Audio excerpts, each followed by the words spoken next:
Oui, bonjour les serviteurs de Dieu et servantes de partout où vous vous retrouvez. Nous revenons également pour la troisième partie, parce que nous répondrons point par point pour ne pas bouleverser, compliquer la compréhension de tous ceux-là qui nous suivent de partout. Nous sommes en train de répondre à toutes les attaques du faux prophète Guillaume Kofi. Je le précise bien, le faux prophète Guillaume Kofi, de partout qu'il est avec ses adeptes, moi je ne cesserai jamais. Parce qu'il attaque pour dire que le Jésus qui nous a enseigné aujourd'hui, c'est le faux Jésus. Lui, il vient avec une réforme pour faire comprendre et connaître aux gens le vrai Jésus. Pour lui, le vrai Jésus ne doit jamais être adoré dans l'Église. Dans l'Église, pour lui, on adore le Père, qui ne connaît pas parce que le verset biblique qu'il a tiré des gens là, qui dit que parce que le Père a besoin des vrais adorateurs. Le Père dont il est question, c'est l'Esprit. Il oublie, parce que je viens de le dire également dans d'autres vidéos précédentes, pour dire que l'Esprit là, attention, tu peux adorer le diable parce que lui aussi, il est un esprit.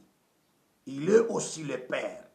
J'en ai parlé également dans d'autres vidéos. Cherchez des vidéos là où je vais tellement, là où j'ai intitulé pour dire que Jésus est Dieu.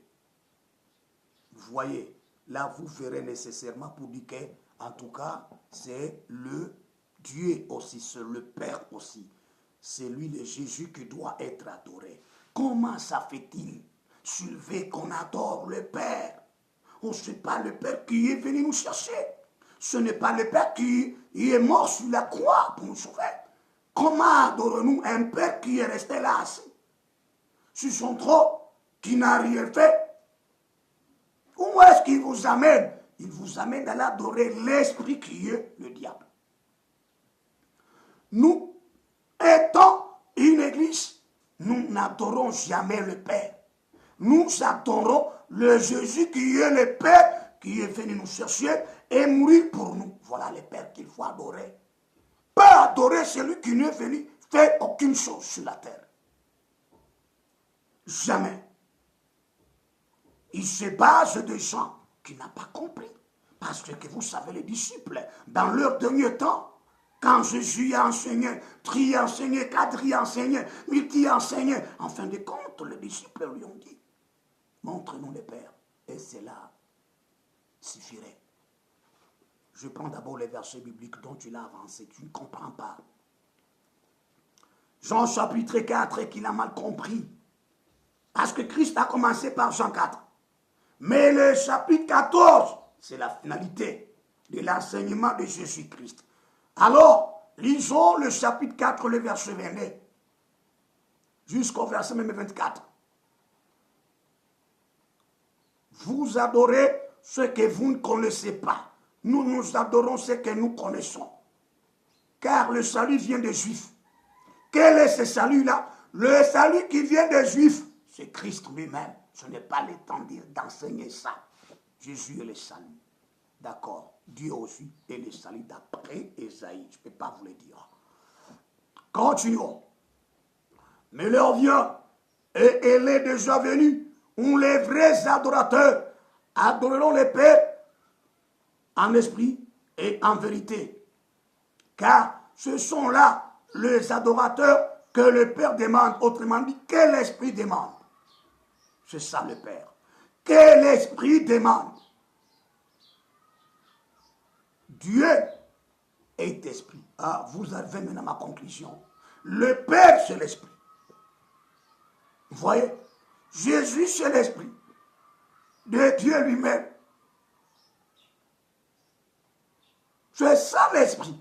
Nous adorons l'Esprit, par l'Esprit, dans la vérité, et non pas dans le corps.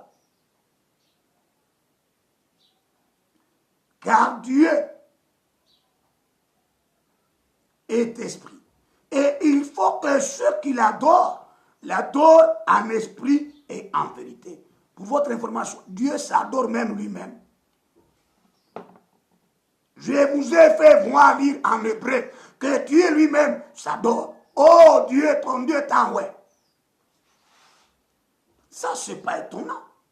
l'adoration, se respecter, témoigner la grandeur de celui qui espérait de toi. Ça, c'est clair. Que Dieu vous bénisse de partout où vous êtes. C'est ce verset qu'il a pris.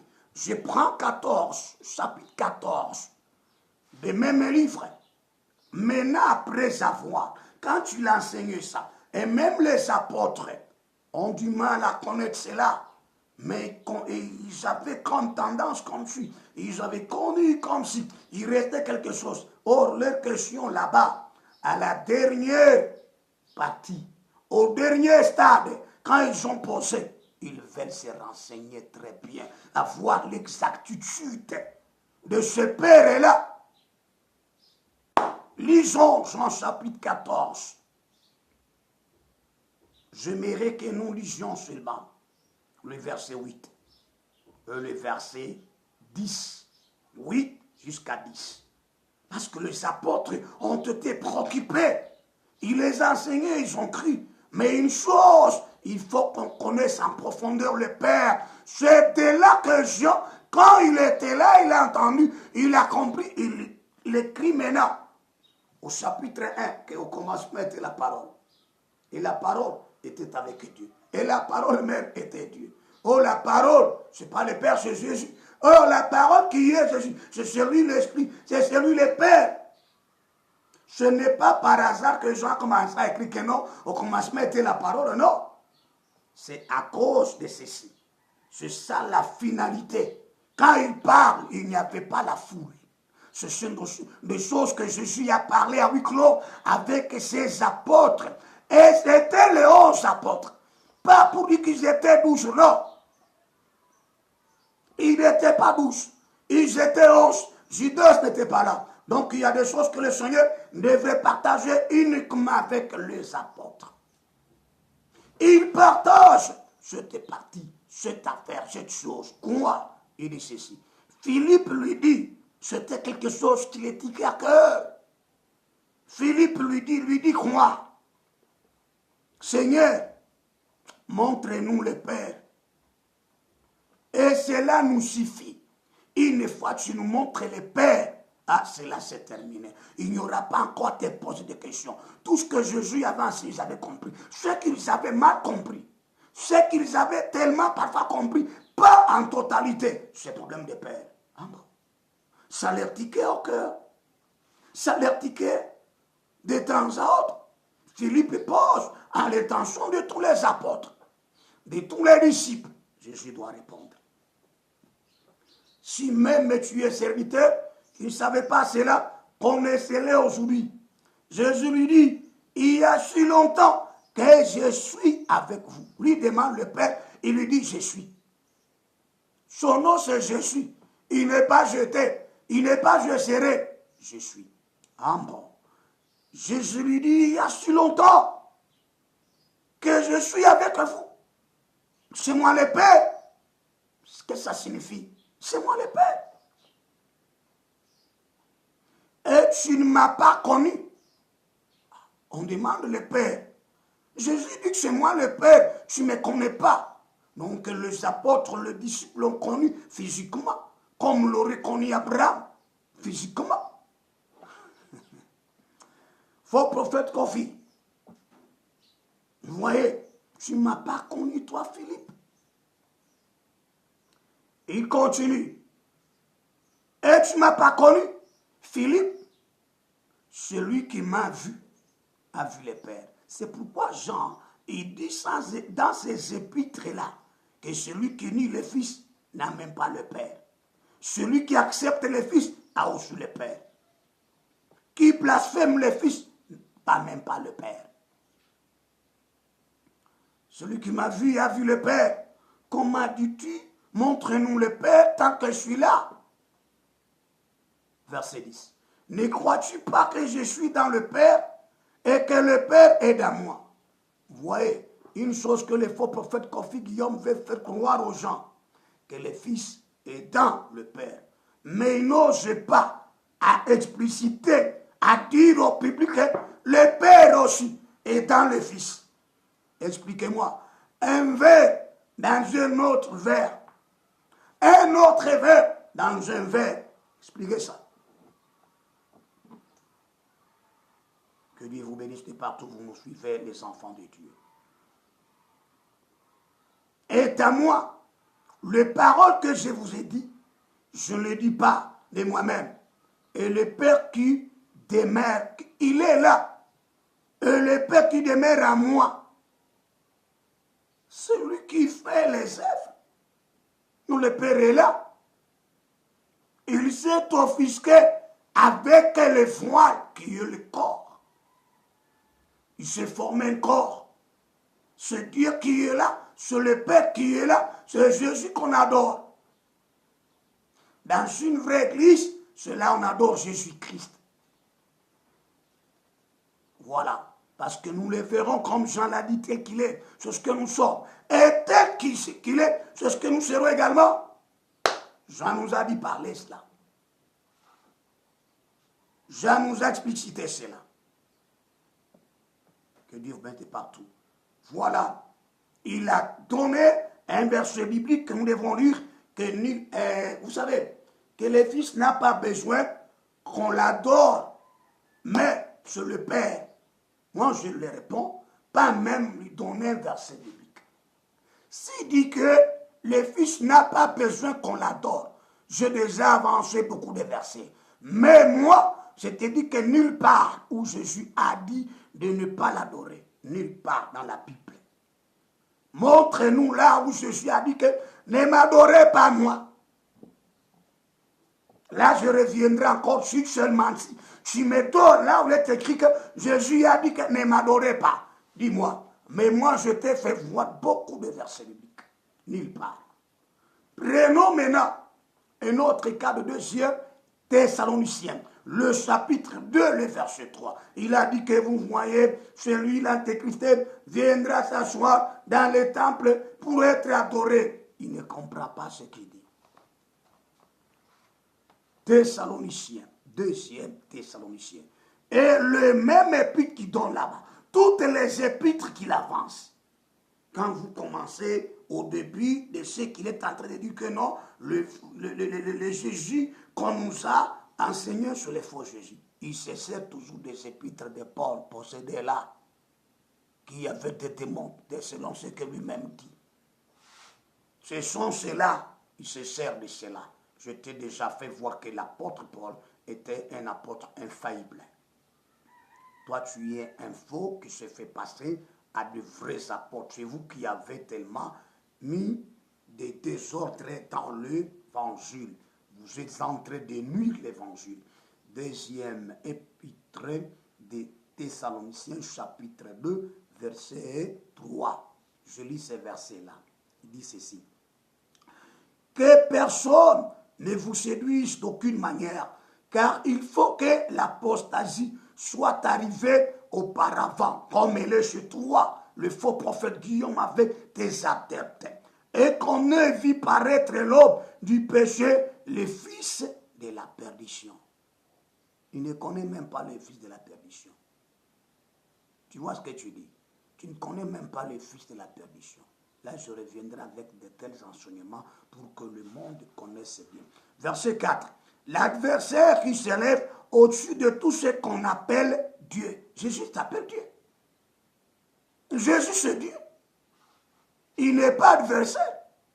Je ne sais pas comment est-ce que vous lisez ça et comment est-ce que vous le comprenez. Comment? L'adversaire s'oppose à Dieu. Jésus est Dieu. Tout ce qu'on appelle Dieu, ou de ceux qu'on adore, on doit adorer Dieu. Très clair. Jusqu'à s'asseoir dans le temple de Dieu. C'est proclamant lui-même Dieu. C'est ça le souhait qu'avait également le chérubin protecteur. C'est le souhait également qu'avait le 2e esprit ange, qu'on appelle Lucifer. Tu vois? Donc, ici, il n'y a pas le Père.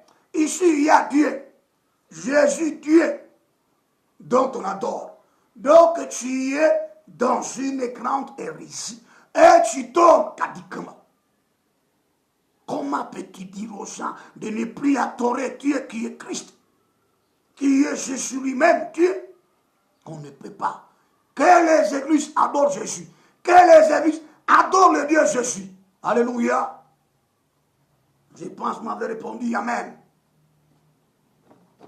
Tu vois, c'est autre chose que parce que Dieu est appelé le Père des esprits. Le Père des esprits, c'est celui le Dieu là. Parce que le Père est appelé le Dieu des esprits. C'est celui le Jésus là, le Dieu là. Le Père des esprits. Lisez beaucoup de versets que je vous ai déjà donnés et des vidéos. Cherchez d'autres vidéos, vous les spectateurs. Vous n'aurez pas de problème. Surtout là où je dis riposte au faux prophète Guillaume. Suivez toutes ces vidéos-là. Vous tomberez sur ce que déjà nous avons épinglé et enseigné au peuple de Dieu.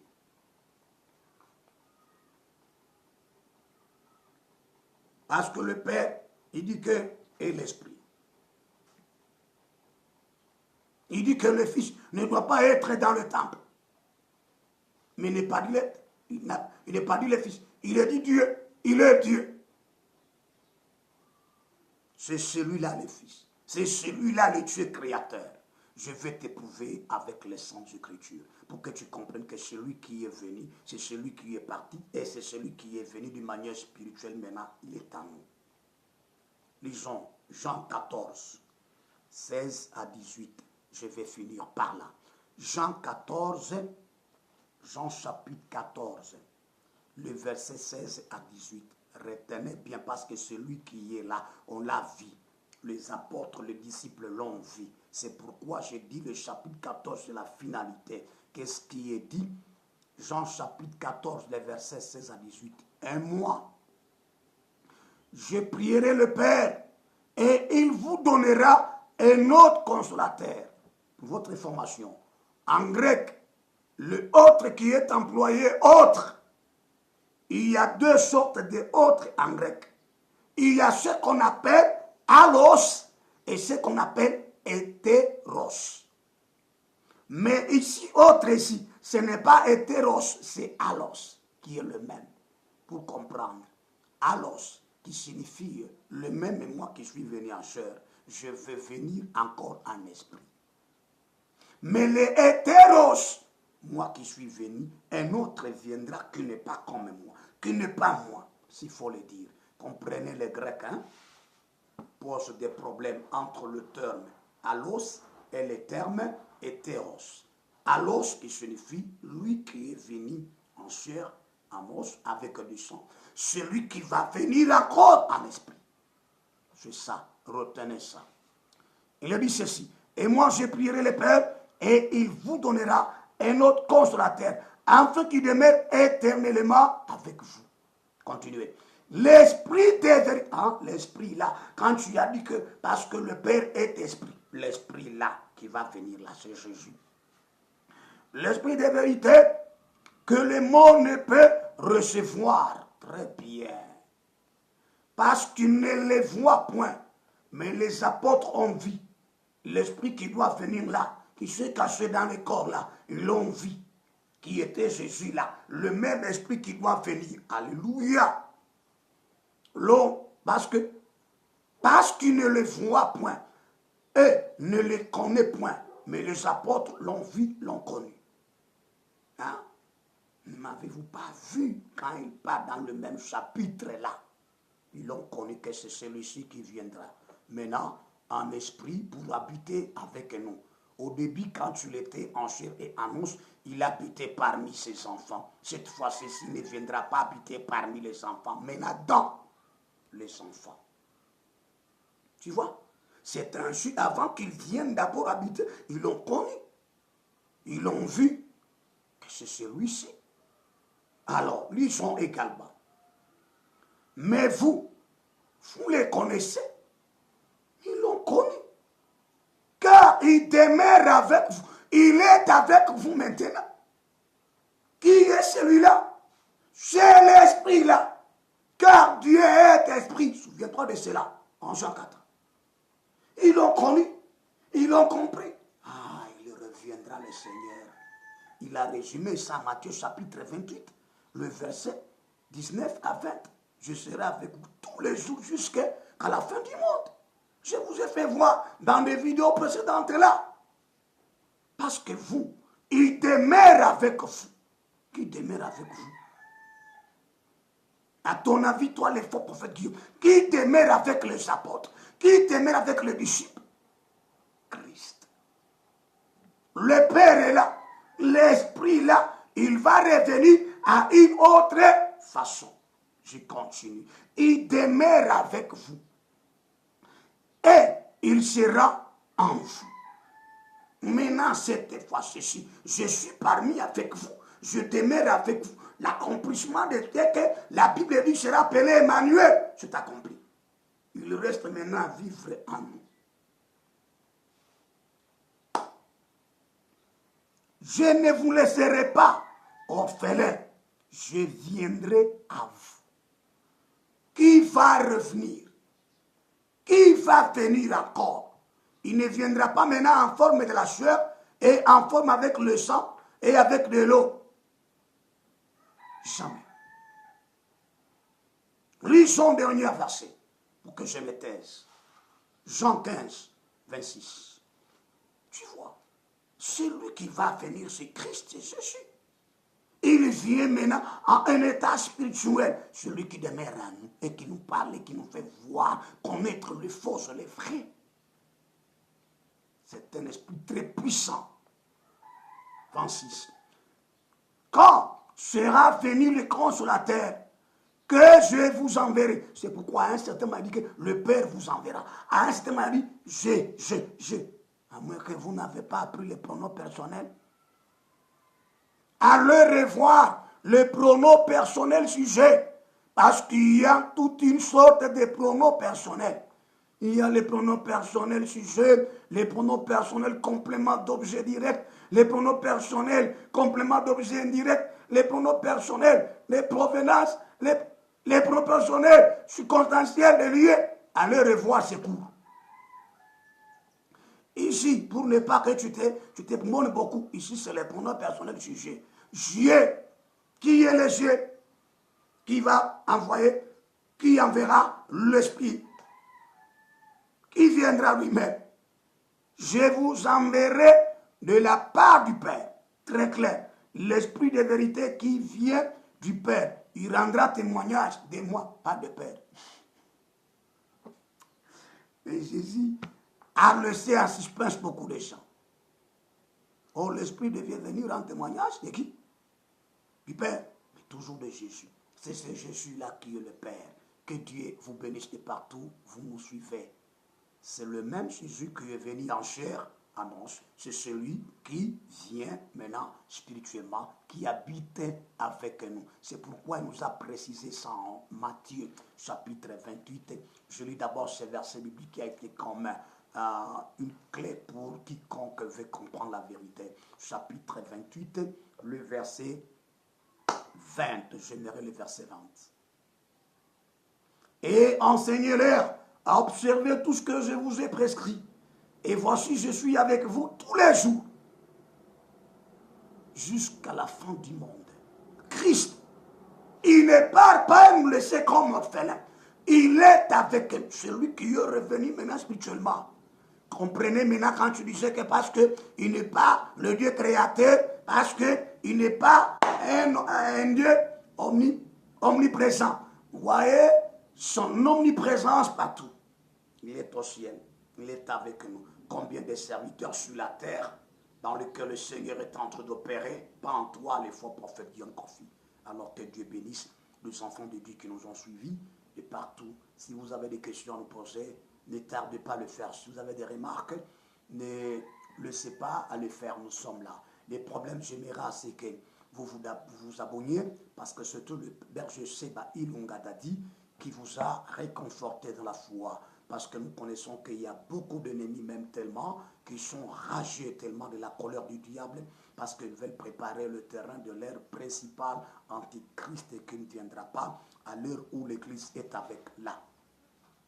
Oui, quand l'Église est avec là, l'antichrist n'apparaît pas. attention, quand on vous presse pour dire que l'antéchrist est là, non, ça c'est autre chose, hein, qu'on est en train de vous dire, sinon je reviendrai.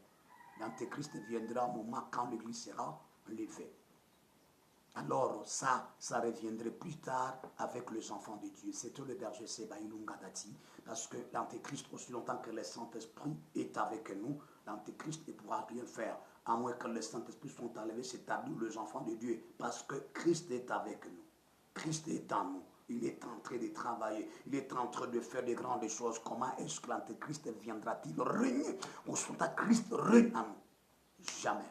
Que Dieu vous mette partout. Amen.